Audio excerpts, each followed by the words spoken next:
Thank you, Mr. Chairman. I want to follow up on Senator Round's questions, Admiral. I can guarantee you that at this very moment, hundreds, if not thousands, of very smart software engineers and hackers are in China attempting to figure out how to compromise our command and control systems, our IRS systems, our force projection software. Uh, I cannot stress more to you the urgency of being prepared for this. All of our preparations, all of our money, all of our systems are useless if we can't communicate with them, or on the other hand, if they are rendered inert by a cyber attack. So I hope that you will see this as an extremely high priority. You should be having people trying to hack your own systems to determine how safe they really are.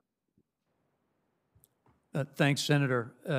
It truly is important, and the word urgency I use frequently as it applies to all aspects of the missions assigned, additionally in cyberspace. And we actually have cyber aggressor teams that execute the role that you just described, and I believe it's worthwhile to ensure we expand those tests, if you will, into all of our operations and exercises, sir. And if confirmed, I will continue to do that. Thank you. One of the things that worries me is are the continuing friction, if you will, in the South China Sea and the potential for an accident, for an accidental conflict.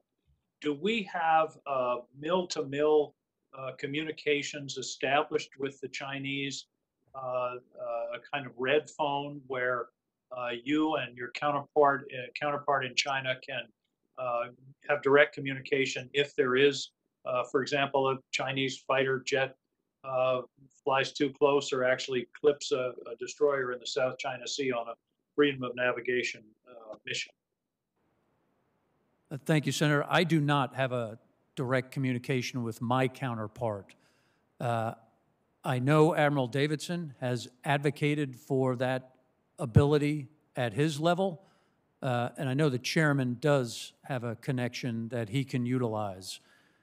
If confirmed, I would continue to advocate for that connection to ensure there is an ability to de-escalate if there were an event, and the ability to not let it go out of control. I think that communication mechanism could be effective if that connection was with someone who had decision-making authority.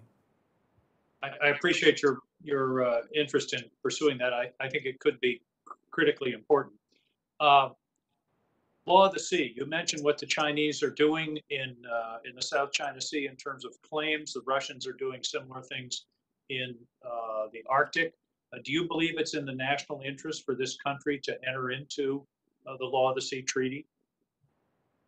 Yes, Senator, I do. And I've asked every flag officer that has appeared before this committee that question, just pretty much regularly, and for the last 8 years, I've never gotten a negative answer. Why do you think it's important that we be part of this treaty structure? Senator, there's really two main reasons. Number one, as the group gets together, it would be certainly beneficial if we had a seat at the table when there were discussions occurring as it applied to potential adjustments and the interpretations of those international laws. The second reason it makes us, or puts us in an increased position of credibility. We adhere to the UNCLOS treaty in our operations, and it would make our position much stronger if we were signatories. I appreciate that, Admiral, and hope to persuade my colleagues of those arguments indeed. I mentioned the urgency of the cyber threat. I think another urgent concern is vulnerability to hypersonics. Do you see that as an issue that we really need to be accelerating our defensive, not only our hypersonic capacity, but our ability to defend against hypersonic attacks, particularly since forward deployed carrier strike groups, for example, are part of the essence of our deterrence. Yes, Senator, absolutely. It's the next step. It's capabilities that our competitors are pursuing. And as I see it, we need to pursue both offensive capability in the form of hypersonics and defensive capabilities. Thank you, Admiral. I appreciate your answers and look forward to voting for your confirmation. Thank you, Mr. Chairman.